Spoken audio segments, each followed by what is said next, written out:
Previously, on The Secret Sits, we began exploring the murders of Don Henry and Kevin Ives, the boys on the tracks.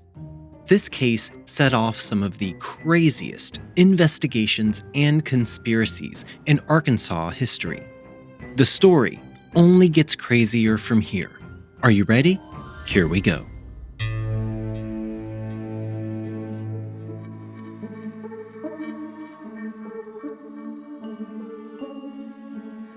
Welcome to The Secret Sits. I'm your host, John Dodson. Join us every Thursday as we uncover the secrets behind the world's most fascinating true crime cases.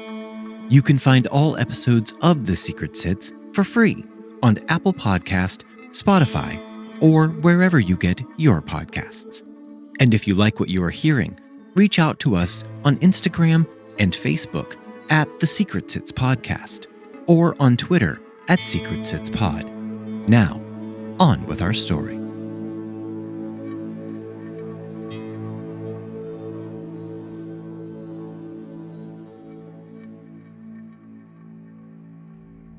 At the end of our last episode, we had just finished talking about the murder of Keith McCaskill, which was a strange murder scene, a murder that has never been solved. And the strange happenings around this case just keep going from here. On January 22, 1989, a 26-year-old man named Greg Collins, who had been subpoenaed to testify before the grand jury in the deaths of Kevin and Don, was found in the woods of Prescott, Arkansas. Greg was found with 2 shotgun blasts to his chest and 1 to his face. Reportedly, Greg had gone out for a hunting trip, just like Kevin and Don had. Purportedly, Greg had been questioned by prosecutor Garrett and Dan Harmon shortly before his murder. Out in the woods and hit with 3 shotgun blasts. Each one of these shots would have been fatal on their own. However, medical examiner Dr. Fahmy Malik ruled Greg Collins' death. How? Oh, you guessed it. A suicide. Only a couple of weeks before Greg Collins killed himself with 3 shotgun blasts to his body and face, and this is now 6 months after the death of Don and Kevin, another acquaintance of Greg, Don and Kevin, was killed in a strange motorcycle accident. The story was officially framed as a simple vehicular accident. Keith Coney allegedly was driving his motorcycle at a high rate of speed when he slammed into the back end of a semi-truck, killing him instantly. However, eyewitnesses at the scene of the accident stated that Keith Coney was in fact traveling at a high rate of speed, but this was due to the fact that someone in another vehicle was chasing Keith. Keith was attempting to elude this vehicle in his wake when he swerved into the back of the semi-truck. When witnesses approached the accident scene, they claimed that they observed injuries to Keith's body that were inconsistent with simply being in a vehicle accident. These witnesses said that they saw that Keith's throat was slashed, and he had other injuries that were obviously not from this accident. The medical examiner should have been in charge of performing an autopsy in this case. However, there was never an autopsy performed on Keith Coney. As I previously stated, Keith was an acquaintance of both Don Henry and Kevin Ives. Keith told his mother that he knew information about Don and Kevin's deaths, but he refused to give her the details. Keith told his father and some of his close friends that he had been out with Kevin and Don on the night they died. He then also told his father that while the 3 boys were out, they were approached by a police car with 2 law enforcement officers inside of the vehicle. Keith claimed that he fled the scene on his motorcycle and did not witness Kevin and Don's deaths, but he does believe that their deaths were at the hands of these 2 mysterious officers. Another death close to this case is that of Daniel Booney Bearden. Booney, as he was known, had been missing since July of 1988, and they received a tip in March of 1989 that Booney was buried in a remote location near the Arkansas River. Based on this tip, there was a search conducted. During this search, a piece of clothing identified as having belonged to Booney was located. But this would be the only clue found, and Booney's body was never found nor recovered. Evidently, Booney was tied to drug trafficking in the area, and he had been subpoenaed to appear before the grand jury in Don and Kevin's case. It is widely believed that Booney was murdered, but his body has never been located. And we are going to keep going because this case is just a crazy mess. In April of 1989, a 21-year-old man named Jeffrey Edward Rhodes, also a reported drug dealer, informed his mother that he was in fear for his life. He then called his father in Texas to tell him that he needed to get out of Arkansas because he knew too much about the boys on the tracks and the murder of Keith McCaskill. Days after Jeffrey spoke to his parents, his motorcycle was located on the side of the road, kickstand down, just like he had stopped on the side of the road and gotten off his bike. A week after his bike was located, his body was also located in a trash dumpster in Benton, Arkansas. Jeff suffered a horrible death. He had been shot in the head. His body was mutilated. His killer or killers had attempted to sever off his hands, his feet, and his head from his body, but they had not been successful in removing the body parts. His body had then been set on fire. An anonymous caller decided to call in a tip. In this tip, a female reportedly stated that she believed Jeff was stopped by Benton police officers, and then those officers killed him. The woman went on to say that she believed there were corrupt officers in the Benton Police Department. In the days before Don Henry and Kevin Ives were murdered, Don had purchased a dime bag of weed from Jeff, and Don told Jeff that he knew the ultimate dealer in Little Rock, Arkansas. A man named Frank Pilcher was arrested and convicted of Jeff's murder. He received life in prison for this murder. This story goes that Frank Pilcher, along with his girlfriend, Marissa Lynn Bragg, went to Jeff Rhodes' apartment in Marissa's pickup truck to purchase some cocaine.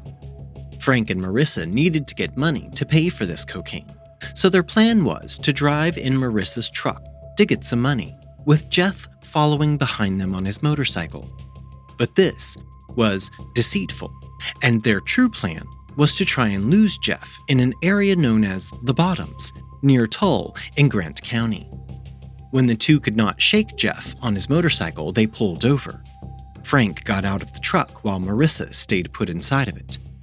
Marissa suddenly heard Jeff say, "Man, this is just $25. Then a gunshot rang out. Marissa was given immunity for her testimony, but she did help load Jeff's dead body into the back of her truck on that evening. She claimed that she never knew that the intent was to kill Jeff that night. And we're not going to stop there, because in this case, the bodies just keep piling up. In July of 1989, Richard Winters was killed by a shotgun blast to his face.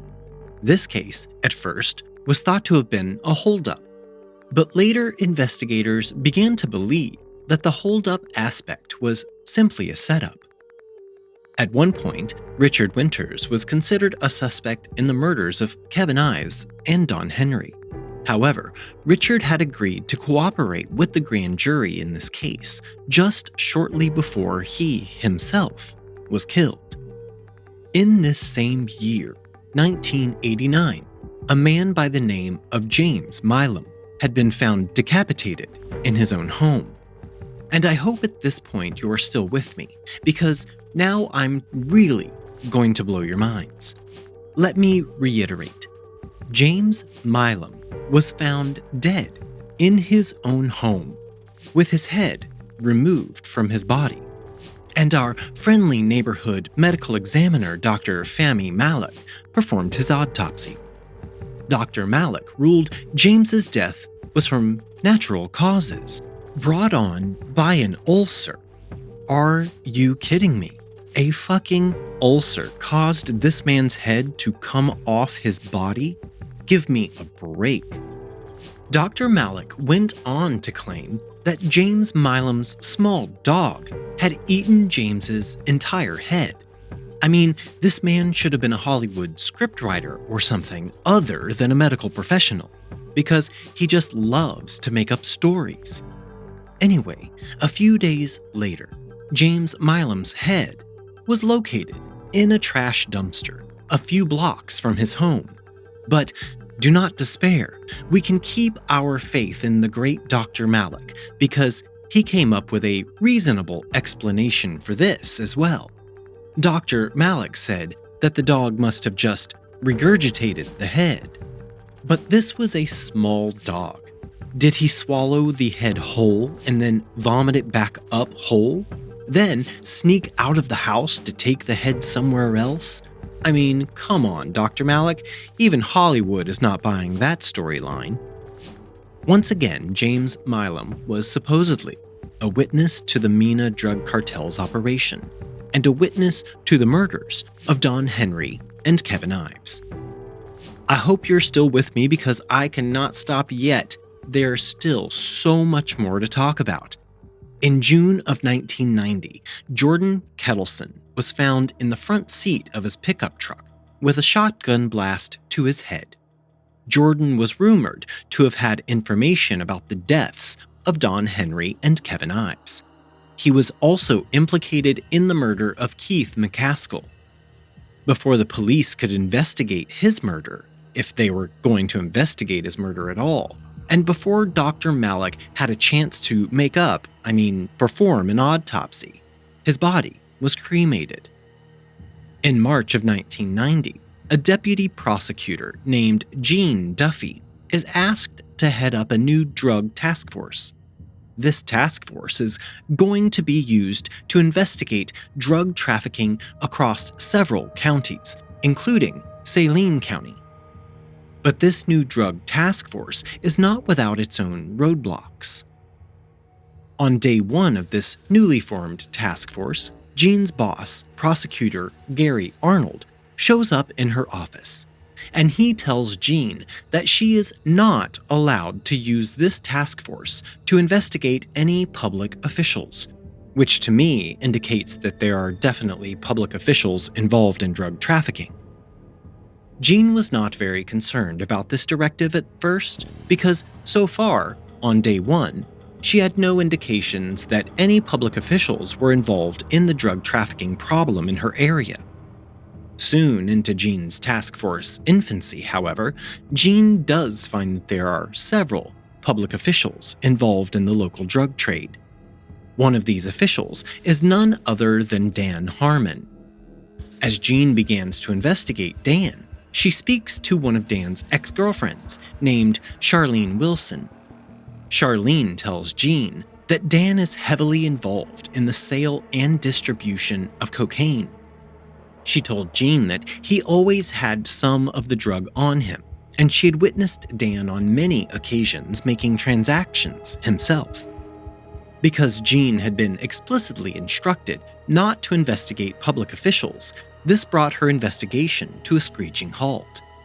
She could not include this information about Dan in her report, or her boss would know that she had gone rogue and that she was not following his instructions. But then Gene had a thought. What if the reason she had been instructed to not investigate public officials was because her boss already knew that there were public officials involved? Maybe her boss was even involved himself.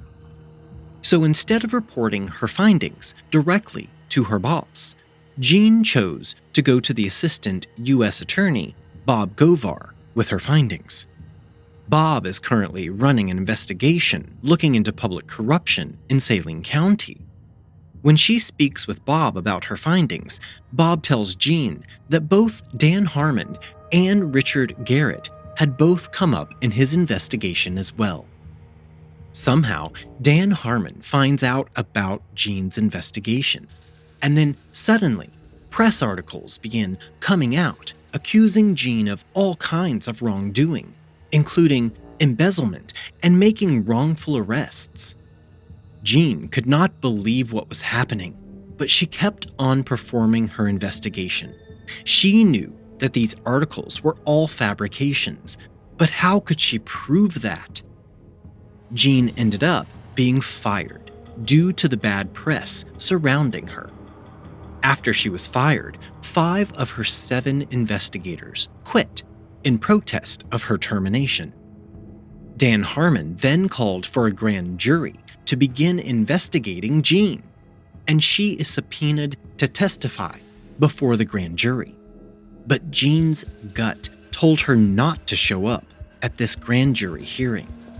Because she failed to show up at the hearing, a federal warrant is issued for her arrest. After this warrant is issued, Jean receives a strange call from her mother. On this call, Jean's mother tells Jean that a friend who works for the police overheard a conversation. And in this conversation, it was said that after Jean is arrested, she is going to be killed while being held in jail. Jean fled the area, and eventually Jean and her husband and their children all fled the state.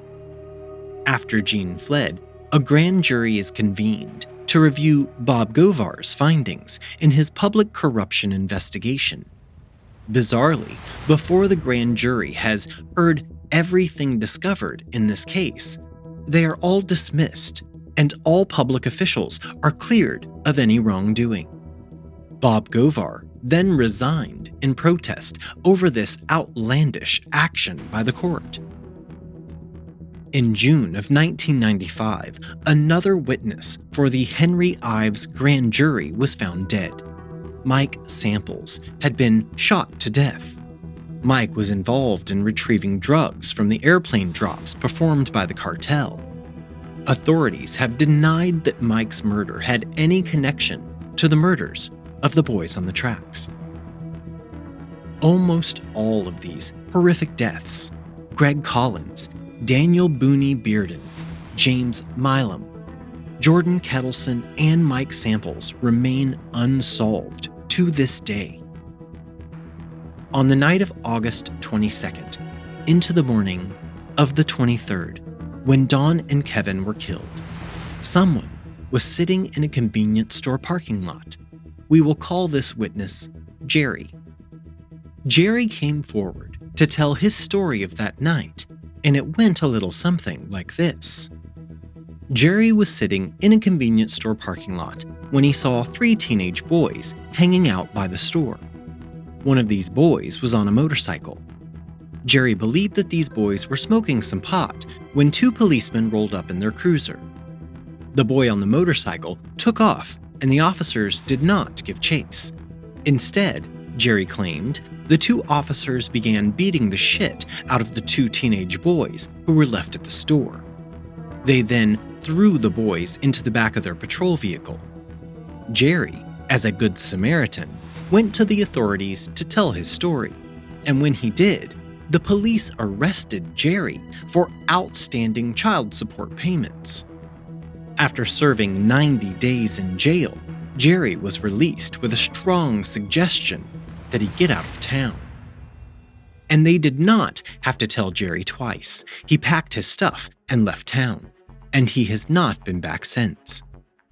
But even with Jerry now out of town, another witness came forward. We will call this witness Ron. Well, Ron had been out at the club on that Saturday night, August 22nd, 1987. When the lights came on and he could see what everyone truly looked like, Ron decided to head home.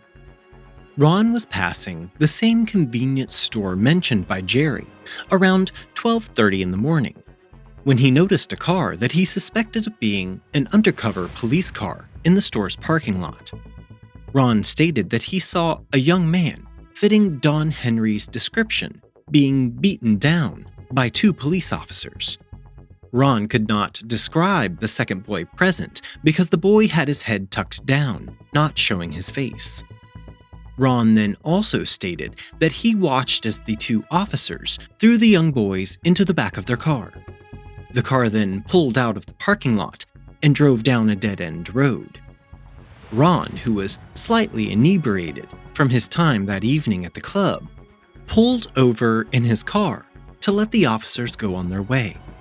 He sat there for 15 to 20 minutes, and then the police car returned from the end of the dead-end road. Ron could no longer see the boys in the back of the car. There ended up being two police officers who were specifically named as suspects by witnesses and tips to the police tip line. These two officers sued for defamation of character, but they both lost their cases.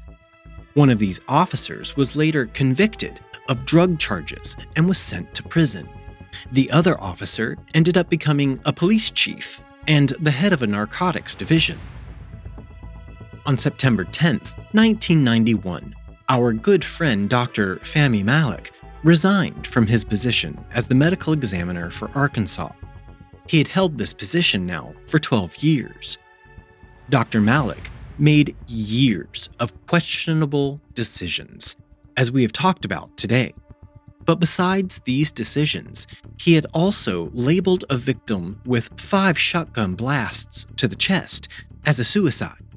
He had given erroneous testimony in criminal cases, mixing up tissue samples with DNA samples, and he accused a deputy coroner of murder simply because Dr. Malak misread a chart.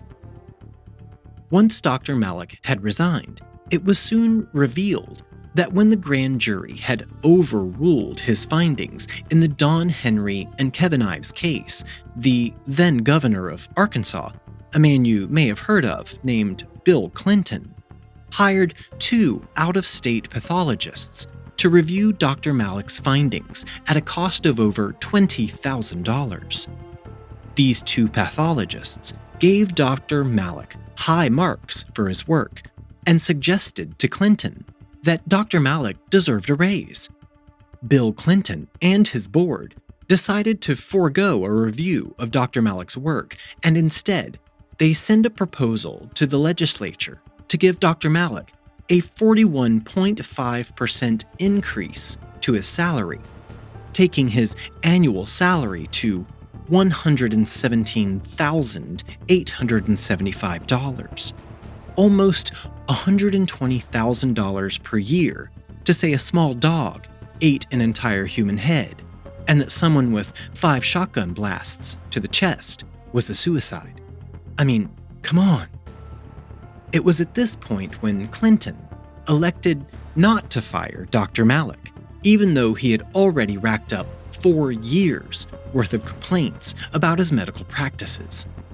Allegedly, Clinton protected Dr. Malak as a quid pro quo because Dr. Malak had protected Bill Clinton's mother, Virginia Clinton Kelly, who worked as a nurse anesthesiologist, from charges of neglect and malpractice for 2 patients under her care.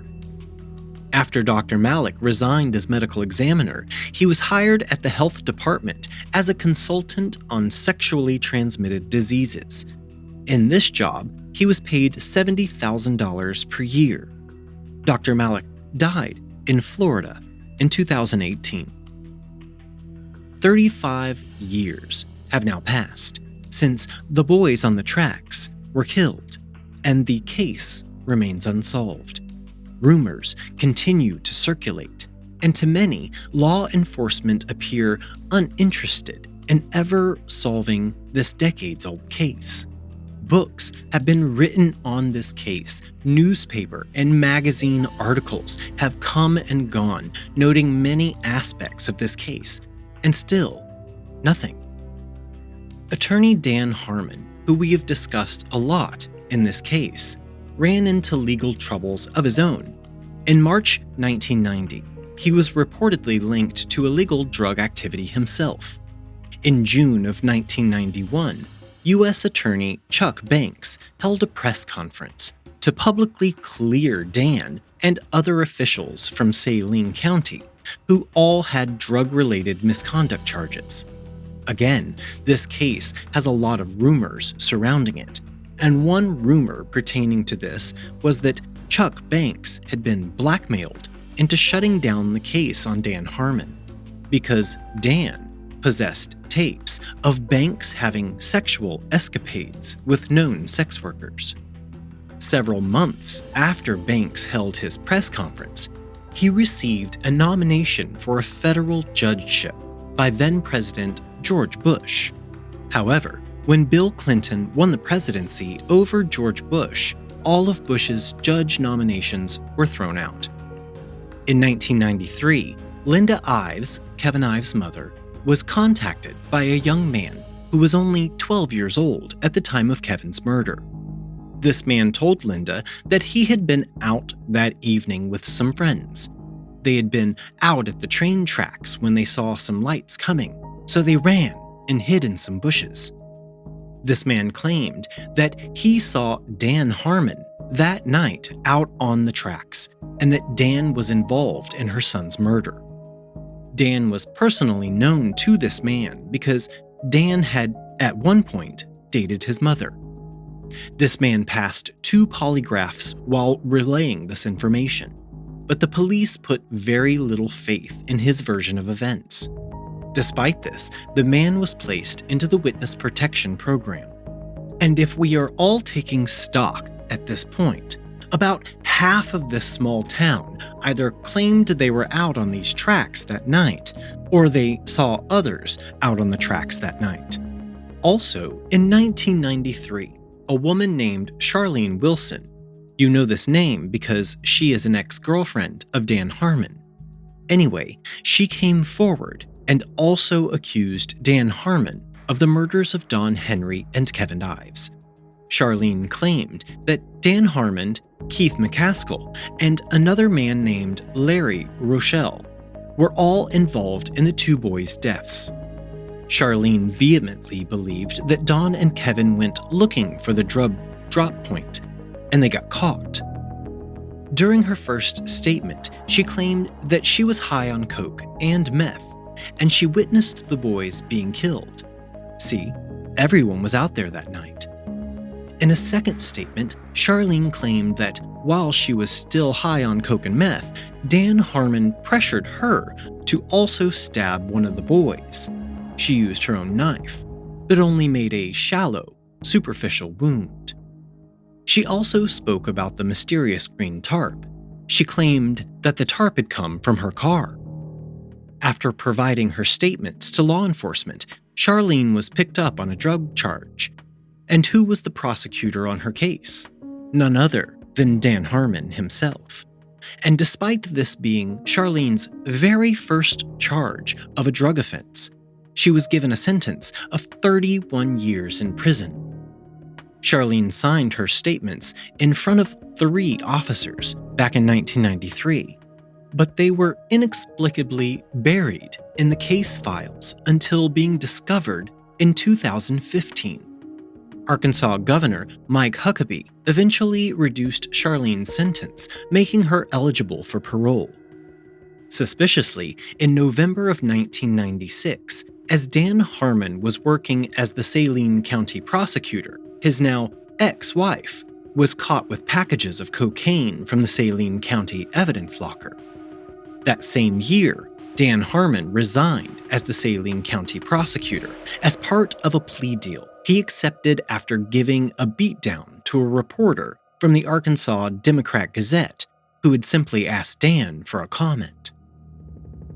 In April of 1997, a federal grand jury indicted Dan Harmon with racketeering, dealing cocaine, manufacturing meth, extortion, witness tampering, and retaliating against an informant. What a peach. 2 other men, one an attorney and the other the administrator for a drug task force, were also charged in Dan Harmon's schemes. Harmon ended up being convicted on 5 of these counts: racketeering, 3 charges of extortion conspiracies, and 1 charge of marijuana distribution. He received a sentence of 8 years in prison, with an additional 3 years added for a subsequent drug charge. After Harmon was sentenced, more stories began to come out. Get this, around 900 criminal cases in Saline County had just been dropped because Dan Harmon did not bring the cases to trial within the 1-year statute of limitations. Those facing charges for drug possession or distribution said that Dan demanded money in exchange for charges against them being dropped. In fact, one woman claimed that Dan Harmon offered to drop charges against her husband if she slept with him.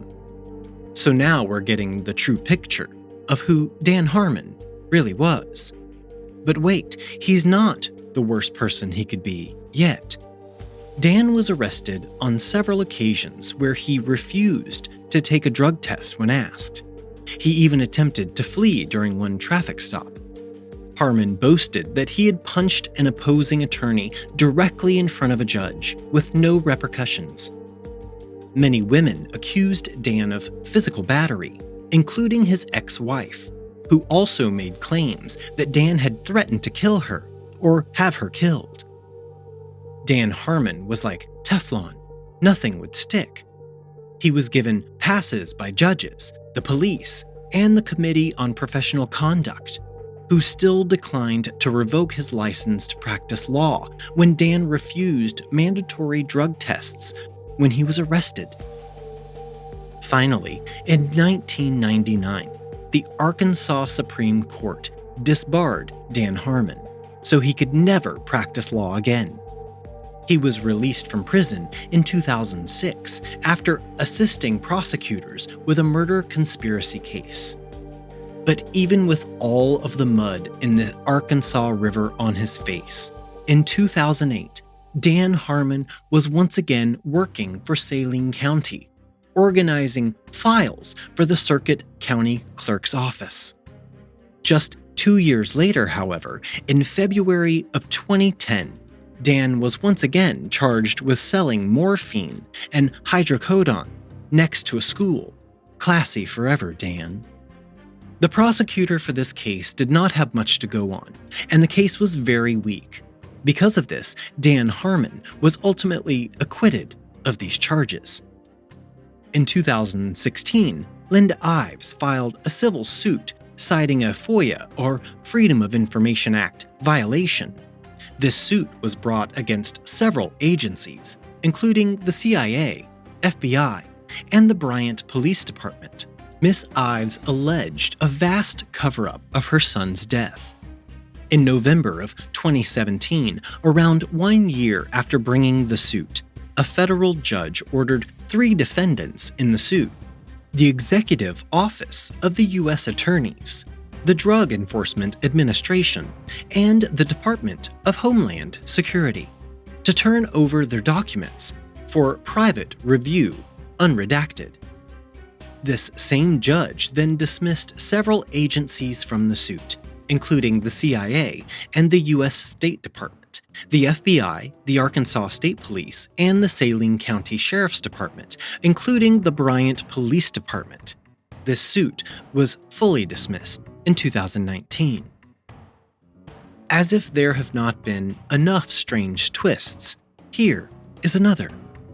In February of 2018, a former professional wrestler with the World Wrestling Federation, now the WWE, named Billy Jack Haynes, recorded and released a video in which he claimed that while providing security for a drug trafficking drop in August of 1987, he personally witnessed the murders of Kevin Ives and Don Henry. You see, even professional wrestlers were out there on those tracks that night. Billy Jack named 6 other individuals who were at the scene that evening, including 3 police officers, 2 attorneys or politicians, and a bouncer from a local club. Billy Jack made claims that the corruption in the state went all the way to the top. After all of the ups and downs in this case, after so many people have been murdered, disappeared, or have gone to jail, the strange links to this case still continue. On August 21st, 1989, almost 2 years to the day after the murders of Don Henry and Kevin Ives, a 17-year-old boy in Picayune, Mississippi, named Norman Ladner, also had a mysterious death with a lot of similar circumstances. On the afternoon of August 21st, 1989, 17-year-old Norman Ladner left his family's country store to go hunting around their farm, a vast 122-acre farm that Norman knew inside and out. Norman was a popular high school student known for his kindness, who loved the outdoors. When he didn't return for dinner at around 7 p.m., his parents became worried. They began searching around their property, and his father enlisted the help of some local friends. Shortly before 10 p.m., Norman was found. Sadly, Norman was no longer alive, and he had been found by his own father, something no parent should have to endure. The Pearl River County Sheriff's Department arrived around 10 p.m. and roped off the area. Before any real investigation had begun, Pearl River County Sheriff Lawrence Lumpkin said from the start that he did not believe a crime had occurred. He said that he ruled it out because he saw nothing that supported a crime. He believed that Norman had been in a tree and had fallen, causing the gun to discharge, accidentally shooting himself in the head. Then, Sheriff Lumpkin speculated that Norman had gone to an area that he felt comfortable in, and for reasons unknown, decided to take his own life. The coroner, at first, told his parents that he was almost certain that his death was an accident, and they accepted that at first. However, when the coroner released his official findings, he ruled the death a suicide, saying that he died from a close contact wound that entered his right temple and exited his left. Norman's family was horrified and offended. Norman had been a happy and outgoing young man, not depressed at all, and he would have never taken his own life. They pointed out that the investigators never fingerprinted the gun, never ran a test to determine what kind of gun killed Norman, nor did they make any attempt to locate the bullet that had killed him. Norman's father said that the police made no attempt to locate the bullet, and that the gun was not processed for fingerprints. He claims that they never even proved it was the gun that was used to kill Norman. His parents also learned that he had a laceration on his head. They did not understand how this cut got there. The coroner found a jagged root at the scene with blood on it. He opined that it was this root that had caused the laceration. His father could not understand that, because he would have had to have fallen backwards when he was shot. The injuries would not match up. His parents then had to go through the difficult task of looking through the blood and tissue at the crime scene themselves in an attempt to find the bullet. And just for a moment, try to imagine that. Parents had to sift through their own deceased child's brain matter just to perform an actual investigation into his death. Norman's father found the bullet in the dirt below where Norman's head had laid, and he noticed blood and hair on the bullet. This bullet was also not the correct size for the rifle Norman was using. The authorities, however, did not believe that this was the bullet that killed Norman because it was inconsistent with the coroner's rulings. Not inconsistent with the firearm, not inconsistent with the angle of the gunshot, simply inconsistent with the coroner's ruling. Norman's family believes that the trajectory suggests that he was laying on his side, on the ground, when he was shot. The state's ballistics experts said they could not determine if the bullet found was fired from Norman's rifle. When the expert returned the bullet to his parents, they realized that it was a completely different bullet from the one that they had given to the expert. This new bullet would not even fire from Norman's rifle. Also, Norman had been hunting with a long rifle, So how on earth could he have shot himself directly into his temple with a long rifle? 3 weeks after Norman's death, his parents went to the coroner's office to question him about the ruling. According to Norman's mother, on one of the Ladner's trips to the coroner's office to question his ruling, she was approached by a stranger who told her not to open this case up. He told her that she had other children to raise, and for her own good, she should raise those children, and that she would never find the person who killed Norman. This unknown man disappeared before Norman Sr. could locate him. Her husband decided to return to the site, and while there, he found a strange radio-like device hanging from a tree about 300 feet away from where his son's body had been found. State authorities did not believe that this was important to the case. However, he brought it to a former DEA agent who told him that this kind of radio was used by drug smugglers to send a low-range signal to aircrafts. This was so the plane could pinpoint a drop spot to drop the drugs. This former DEA agent believed that Norman may have stumbled onto a drug drop happening in the woods, and that he was killed because he had been a witness, and that he may have even recognized the dealers. His parents also noted that he was carrying a wallet with several $100s at the time of his death, but it was not found with his body. Typically, suicide victims do not rob themselves after their deaths.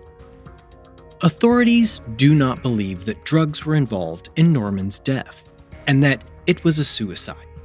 His parents refuse to believe that he committed suicide. They are still hoping for the truth in his case.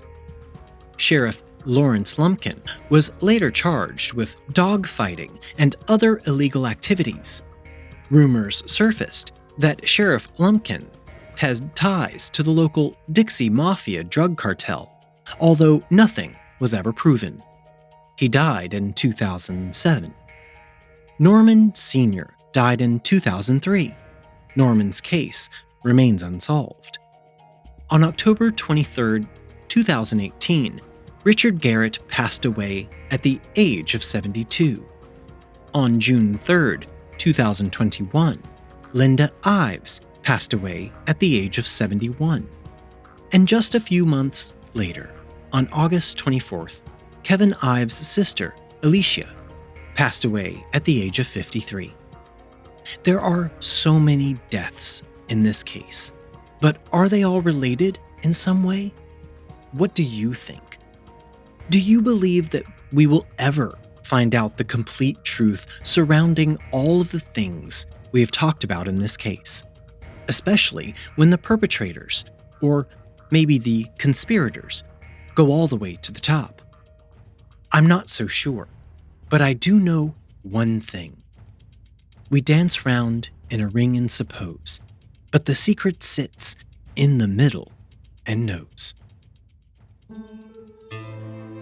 The Secret Sits podcast is researched and written by me, John Dodson. Audio engineering by Gabriel Dodson. Original logo artwork provided by Tony Lay.